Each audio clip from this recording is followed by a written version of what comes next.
可以哦。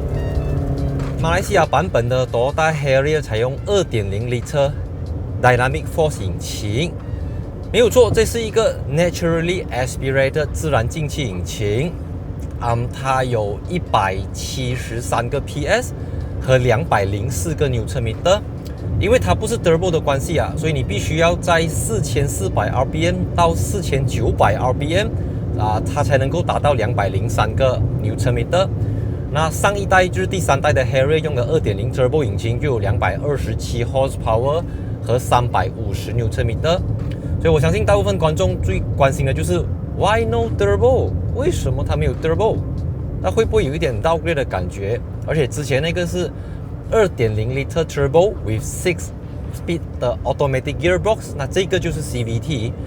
好就好在这个 CVT 叫 Direct Shift CVT， 就是有一个多了一个 starting gear 的啦，所以它跟一般的 CVT 还是有不同的，特别是在起步加速的时候。OK， 我们讲到 Harrier 最出名的就是它的 high speed cruising 的 stability， 它的稳定度等等。所以我现在在 highway。我在 Karak Highway 就东西大道走着100多。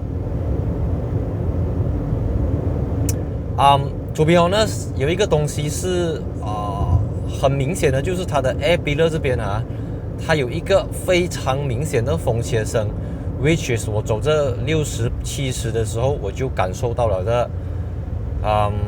我觉得有一点奇怪啦，因为这个东西不应该出现在一辆 Harrier 上面。Even RAV4 我都没有觉得有这样子的声音呀，因为它的这个 air 柱它设计到非常的宽因为 TNGA 的车子就是有非常好的这个行车视野我不知道是不是因为这个原因变成它的窗口做到太大片了，所以很难照顾到它的那个封闭性可能做到不是这样好。这个是警察车来的，这么警察车有Mitsubishi ASX 此行的目的呢，我当然是要上国栋加压啦，但是我不是要 push 它，不是要刺激它，不是要催它，不是要干它，没有，我没有要对它做这些事情。今天呢，开着 Toyota Harrier 走这条路就是要感受它因为马来西亚的 UNW Toyota 为这辆车子下的标语是 Feel the Presence。presence 在日文里面是存在感，就是存在感的意思，所以它叫你 feel the presence， 感受它的存在感。毫无疑问的这个车子在高速行驶的时候，你稍微摆一点这样子的 corner， 它真的是非常的稳，因为它用的是18寸的轮胎，它是225/60 18寸的 Bridgestone Alenza 轮胎。那 Bridgestone Alenza 轮胎呢，它是一个特别强调湿地上面的表现，就是湿地上面的刹车的表现，还有它的竞速性。那对于 Harrier 来讲，这个轮胎非常重要因为如果你一个这么 premium， 这么安静的车子，然后你用一个很超的打压，感觉有点功亏啦。所以这个 Bridgestone Alenza 放在第4代的 Toyota Harrier 身上，我觉得是 OK。那我们回到那个 Turbo 不 Turbo 的问题我相信大家就是那种为什么我要从227 horsepower降低到173我自己的解读是这样子啦，因为日本原厂分配了300辆 Toyota Harrier 给马来西亚，结果在短短1个星期里面就卖完了。这个300辆是大概有几个月的时间来消化的，结果1个礼拜就卖完了，所以就证明说，其实不管它是 2.0 还是 2.5， 它有没有 Turbo都不太会影响它的这个销量啦。目前在马来西亚是这样子。那我相信这300位，我相信有很大部分的人，他们之前都是开过 Continental Car， 开过欧洲车，开过德国车的。他们在这么多年的驾驶心得里面，他们悟出了一个道理：要将快做么 ？This is the tagline， 要将快做么？一辆车子，你在高速公路上面走着100亿，我不管你是 3.0 V6 Turbo， 我不管你是 4.0， 我不管你有500匹、300匹、400匹，你走着100亿，走着120，走着130，走着140的时候，你就是在走着吧。你要降快做么？你要降多马力来做么？车子最重要是 smooth， 要 comfort， 要安全。要安静就可以了。所以也是因为这个原因，让 Toyota Harrier 经历了一代又一代，一代又一代，一代又一代。对 Harrier 的车主来讲 ，they don't care horsepower, they don't care Newton meter.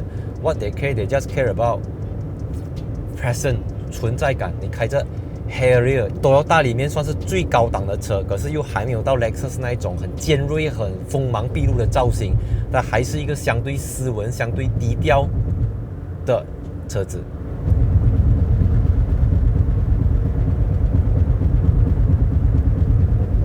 I mean TNGA-K 就是有这个优势啊，你看它，你会觉得你跟这些 stripes 啊，这些 road stripes 离得很远，好像你有厚厚的一层海绵隔着你，所以你在咚说，它不是那种很赤裸的，它是经过处理、经过过滤、经过避震处理掉它的这些东西，所以小坑小洞对一辆Harrier来讲是 is 小菜一碟啦 ，piece of cake。OK， 现在就要来进入今天的云顶国东家呀半山试驾，所以我们先用 normal mode，OK， 加油。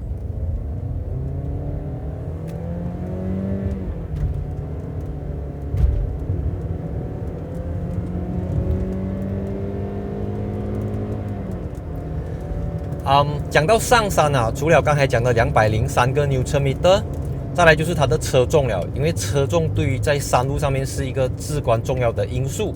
它的车重是1610公斤。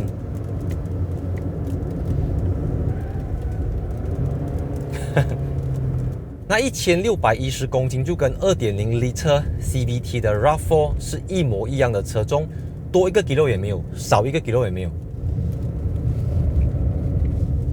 OK， 所以这个车子呢，你说它重吗？我觉得算是重的啦。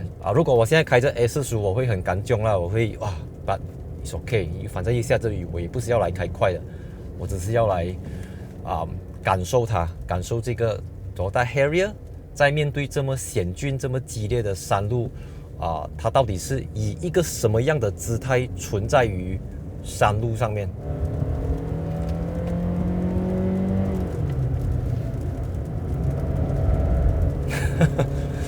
TNGA-K 真的是有它厉害之处的，重心低啊，可以哦，可以哦。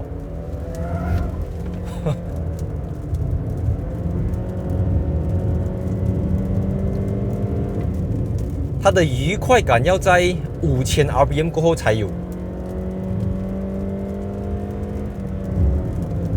它是一个高压缩比引擎因为 Dynamic Force 嘛，感受它，跟我一起摇摆，感受它那个 flow。你可以 argue 说它没有 turbo， 它令人很失望。可是它的这个过弯表现它的 body roll control 各方面等等，我觉得跟第3代的 Harrier 是有很大的不同。这辆车真的是很好驾，即便它不是一个 sport car， 它不是一个 sport SUV， 你的 corner 轻轻一点给掰，很准一下它的那个指向性。当然，这个阿莲扎轮胎也要它也要能够抓着它啦。牛刀小试，简简单单的切2块豆腐过后，我觉得它真的你不用太过纠结说它170多 horsepower， 200多 Newton meter 不够还是怎样？因为Dynamic Force 引擎的它的卖点就是它的热效能thermal efficiency 高达40%，which 是市面上车子里面算是很高了的。那热效能就是说它燃烧的更加完整，它的排放量更加的低。那讲到排放量呢，为什么它会 drop 掉那个 turbo 引擎？是因为CO2 emissions 呢，它为了要符合美国和日本的 CO2 emissions， 必须要用这种高压缩比、高效率的自然进气引擎。因为对Toyota来讲呢，那些 downsizing 的小 cc turbo 引擎，其实他们可能 feel economy 可以，但是他们的排放量其实是不会好过自然进气的啦。那Toyota深谙这个道理，他们就毅然决然的将重点投入在自然进气引擎，更有效率的自然进气引擎，还有Hybrid 就是它的混合动力系统。路很滑啊，不可以太快啊，美少。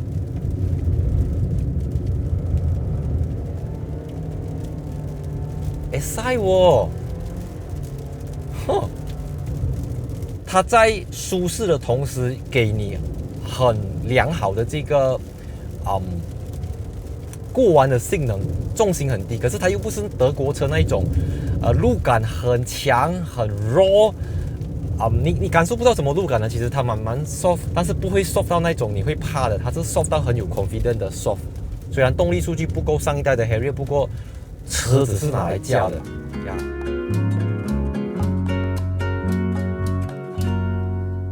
第四代 Toyota Harrier 2.0 Luxury 的最新售价是249,706块如果是 White Pearl Crystal Shine 和 Precious Black 的话，要另外加多800块。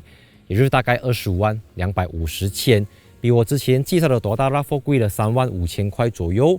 那大家知道 RAV4 跟它都是采用 TNGA-K 平台的一个 SUV， 这个是第四代的Toyota Harrier嘛？那相信大家都知道，第一代和第二代 Harrier 和 Lexus RX 是双生车款，就有的国家叫 RX， 有的国家叫 Harrier。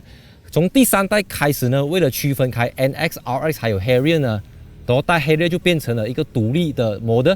相对独立的 model， 所以这个第四代的Toyota Harrier跟前三代最大的差别是在车头这边呢，它的那个老鹰的 logo 就没有掉了，就换回Toyota logo。跟第三代 Harrier 比起来，我觉得它下面多了很多 chrome， 而且黑色的这个地方是更加的明显，然后下面有这种假的风网，这个就这样子啦。然后因为这个有Toyota Safety Sense 嘛，所以它是有这个By LED 就是有自动调节远光灯的大灯系统，下面一样是整片 chrome， 它的 chrome 是从这边一直这样子到这边，然后这个 chrome 也是从这边一直到这边，就这个地方就是跟上一代的 Harrier 很像，所以其实它就是尽可能的不要让它跟 Lexus NX 或者 RX 太像，但是又一定要比 RAV4 好看，一定要比 RAV4 ADAS， 一定要比 RAV4 Premium 这样子的感觉。2690，记得这4个号码。第四代Toyota Harrier 的车身轴距是2690mm， Toyota RAV4 是2690mm， 第二代 Lexus NX 是2690mm， 所以这3台同样采用 TNGA-K 平台的 SUV， 轴距都是2690mm。打个比方 ，CX-5 是2700mm， 所以2600到2700左右都是一个标准的 C segment SUV 的尺寸。那虽然轴距跟 RAV4 一样但是这个 Harrier being a Harrier， 它的车身比 RAV4 长了140mm， 所以车头车尾都有一点不同。再来车顶呢，车身高度是降低了25mm， 用的是18寸的2560 28寸的 Bridgestone Alenza 轮胎。再来前面是这个 MacPherson Strut， 后面是 Trailing Wishbone with Stabilizer， 加上这个小个 spoiler， 这样子是蛮好看的。车头可能还会给你一种似曾相识的感觉，但车尾就完全不同了。它是焕然一新，有一个非常立体的贯穿式 LED 车尾灯，从这边一直滑，然后到它的Toyota logo这边停一下，再继续这样子滑，一条滑到这边。其实不是它啦，包括 Lexus 新款的车全部都是采用这种一条过的车尾灯，下面一样是用了 chrome， 然后有很大片的这个防刮材质 plastic 然后它有没有这个所以顺便看一下它的 signal 灯，因为这样子看你看不出的嘛。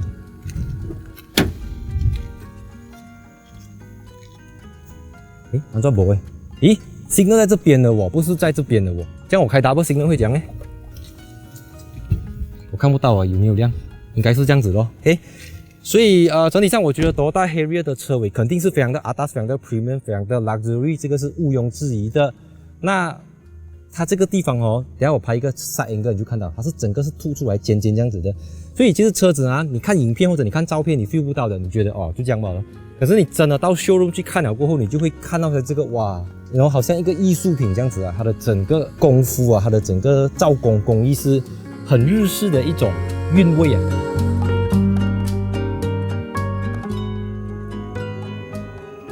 Toyota在宣传 RAV4 的时候呢，他说 RAV4 有580公升，是同级 C segment SUV 里面行李箱空间最大的一辆。很明显的，我们这样看就知道它是比 RAV4 还要小很多的。那小的地方就在于它的这个base 啊，它做到很高上来。我们打开过后，这边有一个 emergency kit， 它有一个这样子的东西啊，所以下面还有位的。然后这个东西下面呢，它就还有一个备胎，这个是 temporary use 的备胎，你就把这个椅子倾倒，再把这个椅子给倾倒，所以这样子的话，你就有我看有超过1000个litre的行李箱空间啊。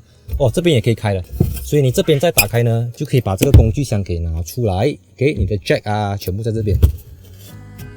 后挡风玻璃这边这个镜头呢，相信你们都知道，这个是行车记录仪来的。可是旁边这个镜头呢，就是它的 digital rear view mirror。所以呢，当你去推开你的这个rear view mirror 的时候，它就会透过这个镜头是直接给你看到后方的车辆，就是 skip 掉第2排跟你的行李箱空间上方，就这一粒镜头。在我坐进去后排空间之前呢，我先把这个 electrochromic 电致变镜色的这个fixed panoramic sunroof 全景式玻璃天窗给变暗，它就会透过电子的方式给它变成好像有一个遮光罩这样子，遮阳帘这样子，打开关闭，打开关闭。我第一次介绍 RAV4 的时候，我第一次介绍 Harrier 的时候，我说它比 RAV4 大，其实并没有嘞。后来想想一下哦，如果你说整体的空间，你会觉得你坐在比 RAV4 高一点。然后因为它虽然是一个 front wheel drive， 不过因为这辆车子它其实是有 hybrid 有4轮驱动的版本，所以这边还是会留一个位置来放一些管道啊 pipe 啊，所以它还是高起来的，不过它高不多啦。那就整个质感方面，它的皮革感觉上是比这个 RAV4 还要来的舒服的。只是说呢，我自己稍微要挑剔的就是这个冷气出风口的设计是非常的不ADAS这个东西。不懂讲呢，就是你可能做一点钢琴烤漆啊什么给人到比较美嘛，这样子真的是太不高级了啦。下面有2个 2.1A 的 USB 接口，所以这边一样有这个扶手2个杯架，然后就像我刚才前面讲的，它的椅子呢是有倾斜程度的啊，一个 stage 2个 stage。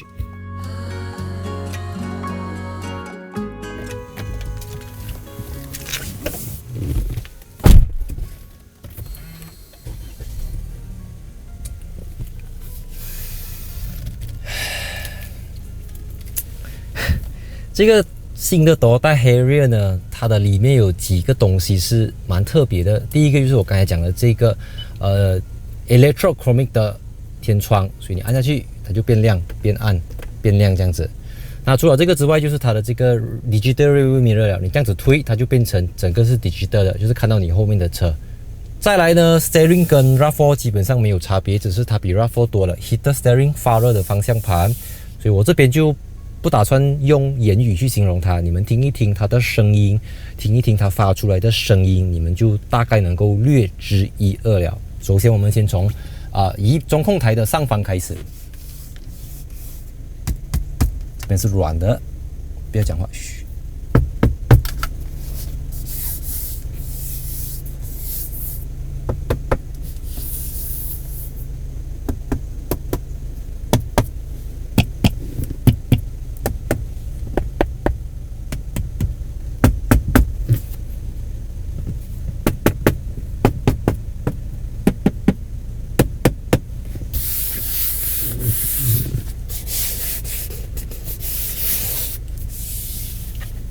就这样，该讲的还是要讲的，不然等下你们unsubscribe我。所以这个新的 Harrier 我相信你知我知，它最大的败笔就是界面给了，因为它不是我们在网上看到的什么12寸的JBL 音响系统，什么 Full Touchscreen， 好像 Lexus 这样子，没有，它给你的是一个8寸的有 button 有旋钮这样子的一个娱乐系统。不是最 high spec 的啦，据说是因为我们的 volume 不够，就马来西亚一年可能就卖300到不知道300、500、1000辆，就这个量不足以让日本那边觉得说它可以给我们全餐啊，而且它卖到250，它可能加一个 screen 给你卖到270、80，它就卖不出了。我不懂是不是这样子啦，可能是这样子。那设备方面，它还比 RAV4 多了这个 NanoEX 的这个空气净化系统，所以你一上车就好像在云顶的感觉。我现在就在云顶咯。再来，它有 Driving Mode， 它有这个 Eco Mode、Sport Mode 跟 Normal Mode 3种驾驶模式， electronic parking brake、auto hold 这个排挡杆，感触好敏嘅。然后这边这种材质呢，有一点镭射的样子，就有点像最新的 Camry。两个转速表就是 RPM 跟时速表中间呢，它有一个叫 High Grade Optitron Meter， 它用 High Grade 这个字啦，所以有几 High 呢？就是很大片哦，所以可以透过那边看到完整的我觉得这个荧幕最大的用处就是给你看 Toyota Safety Sense， 因为这辆车子有 everything Toyota Safety Sense 是全餐Adaptive Cruise Control with all speed， 也就是有 Stop and Go 的跟车功能，有 Pre-Collision System 前方预防目照自动刹车系统 ，Bus Monitoring、Record Traffic Alert、Lane Departure Warning with Steering Assist 动到前面给你摆回来，所以 basically 它已经是一个半自动驾驶的安全辅助系统了。你可以讲 Lexus Toyota 在很多地方都不如人意，不过它的安全系统是没有打折扣的。椅子呢，它是有发热椅的，还有冷椅、热椅、冷椅两个都有。收2个 USB 接口，这边有一个 QI 7的手机无线充电器，所以真的是还有 Head-Up Display 抬头显示仪 ，Speaker 我就不提了啦，反正不是 JBL。它 Highly Perfect， 有一段距离这样子 ，So yeah， 就是这样子啦。Toyota Harrier 就是一个介于Toyota RAV4 跟第2代 Lexus NX 之间的一个定位这样子。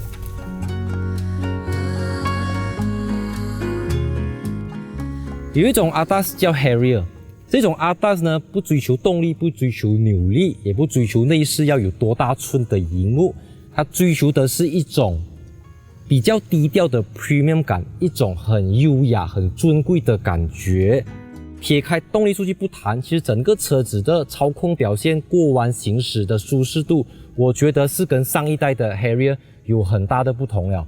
那外观造型，我觉得就以同样一个 TNGA 来讲，它是比这个RAV4 好看，但如果你讲第2代的 NX， 我个人觉得 NX 太过 aggressive 了，这样子是刚刚好，它就是一种，就是有它自己的地位。其实讲真的啦，我们不用讲这样多啦，其实 Harrier 呢，它那只老鹰，它的这个 mark 头对于很多马来西亚消费来讲，就是一个保证了。其实买 Harrier 的人，跟那一些在网上可能只会批评马力不够的人，还是有一个不同的，因为到最后车是拿来驾的，只有车主最清楚自己需要什么。所以这个 Harrier 249千。Special Color 给800块，大概250千这样子。这个价位大部分人还是会买 Mercedes-Benz 的啦，但是 Set for 试货的人还是会选择Toyota Harrier 的。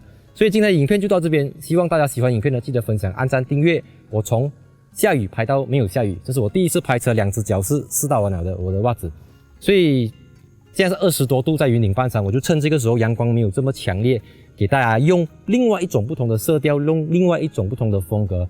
我也用另外一种不同的心情来讲解这个第4代的 XU80 Toyota Harrier。And see you in my next video. 3, 2, 1, cut.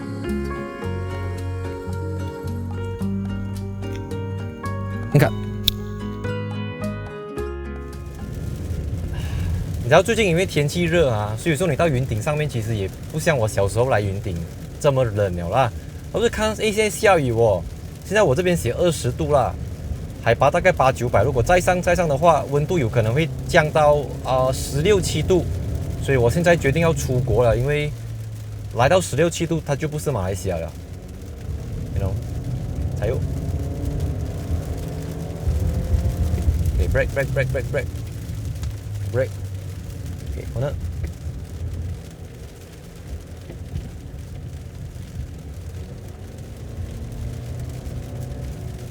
那我重申我没有要得干它OK， 好呢。OK， 轻轻的摆一摆。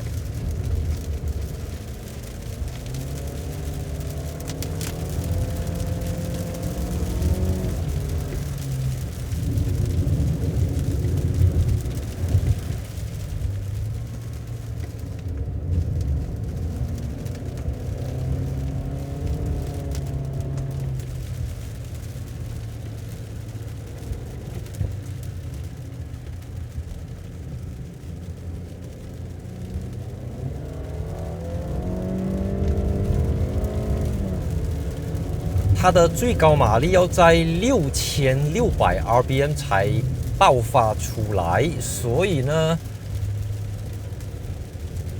这个引擎的噪音是你会很明显的察觉到它了。OK， 踩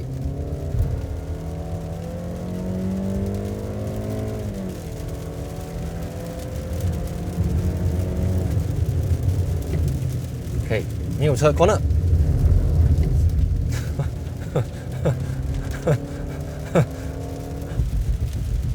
break。也就是没有 pedal shift 哦，少掉一点 kick 啊。OK， 当你抬头看到缆车的时候，就代表你已经离 First World Hotel 不远了。OK， 这个是蓬莱仙境。啊，看到雾我就开心了。OK， 我现在来到外国了，窗外是18度。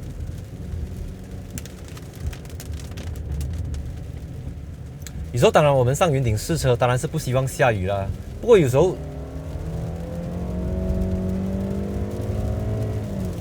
你以为要下雨就下雨咩？是不是？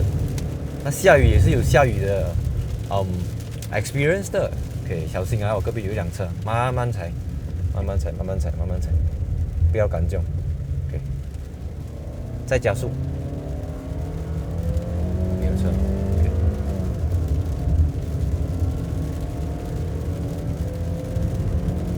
倒 shift 烧口呢？没有啦，你就想慢慢罢了，我们慢慢，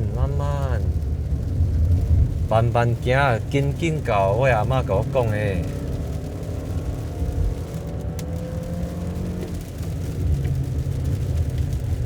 啊，好开心啊！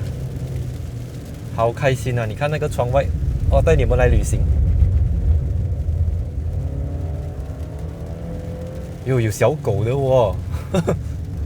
好像要到了 ，We almost there，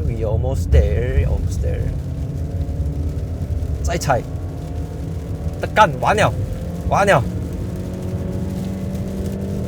，OK 可以收油了，左勾拳，右勾拳，一句惹毛我的人有危险，一再重演，一根我不抽的烟，已放好多年。它一直在身边啊，让我想起了我的童年。小时候，我们这种新山人啊，来云顶好像就是一个很大件事情啊。你知道我已经很久没有看过这样的云顶了嘛？真的就是那个意思啊，云顶在云的上面，在云的顶端那种感觉。为什么我会拿一辆车下雨然后我开心呢？呀，我相信这个也是 Harrier 啊。阿明，你明白我意思吗？如果我刚才开的是 S15S。哇，我是波动性到一个不可以的，你知道吗？可是 Harrier is OK， 因为你要这样快做么？你也是会到的。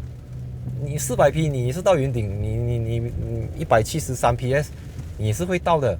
而且你到的整个过程是很写意，很很 smooth， 很顺，然后整个是很诗情画意的，你就到这个云顶啊。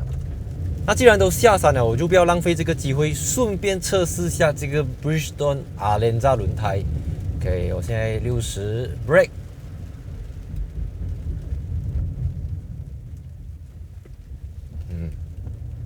brake。啊，当你够斜够急的时候呢，它的这个 Aku brake sendiri 就会出来抖龙了。OK，we say 3, 2, 1 brake。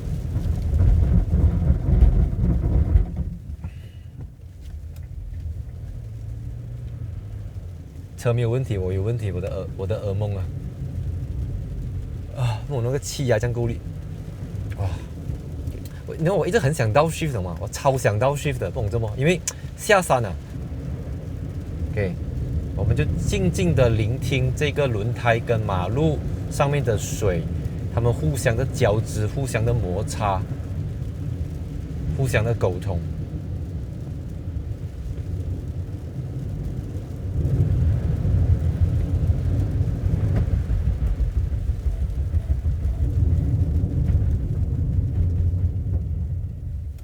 对，当你启动这个 heated steering 过后，你的方向盘就会马上变得很烫。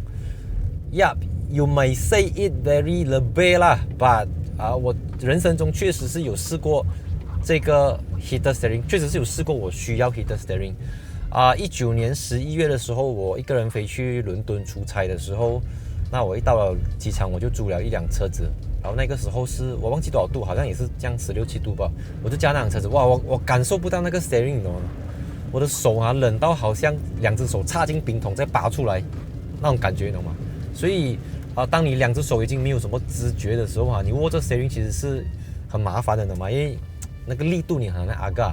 那当你开了 heated steering 过后，当你的方向盘变热的时候，你就好像重回凡间你就找到那个 steering 的存在感了。哇，这样也可以摆，真的啦！我只有一个东西要嫌它罢了，就是这物件。这个物件的存在感实在是很存在感，它很有存在感。你驾驶你的左边的余光一直会给这个东西影响到。所以有时候这种荧幕你最好是 display OK， 这个 screen off，OK，off 掉它 ，OK， 眼不见为净，看不到就没有事情了。OK，and see you in my next video， 去这边看。所以我刚才把这2个 baby car seat 放在了后面过后呢，稍微调整一下，我就发现到这台车子它可能不是这么适合作为一个 family car， 它比较适合 business 商务用途这样子。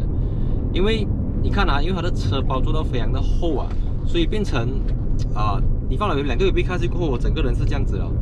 当然我不是第一次把2个 baby car seat 塞在 SUV 的后面，不过其他的 SUV 不会像 Harrier 这么窄。虽然它的椅背是能够调整倾斜程度的，可是你放 baby car seat 那个 reclining seat 对你来讲是没有用的，因为你放 car seat 的时候，你的 reclining 不可以太斜，因为你太斜，你的 car seat 是没有办法固定着的。所以真正放 baby car seat 最有用的呢是这个 sliding seat 就是椅子可以向前推、向后推。那这辆车子都没有，它就是这样 fix 吧。然后在冷气出风口因为店里面 Biller 没有冷气出风口，所以只有这边。然后这个 angle 又非常的低所以基本上只可以吹到我的大腿，这2个是吹不到东西的。再来我们说 family car 就是它没有这个手动的遮阳帘上线这边也没有。如果你是做成人、做老板载人的话，绝对是没有问题的。可是你要载小孩子就它不是这么完美，它不是为这个东西而设计的啦。睡觉了OK， 所以现在我有一个奶瓶，我要放哪里呢？放不下，旁边也放不下，这边也放不下。OK， 所以放哪里呢？这边又没有 cup holder放前面。OK， 我们就来看一下这个还没有睡觉的弟弟。弟弟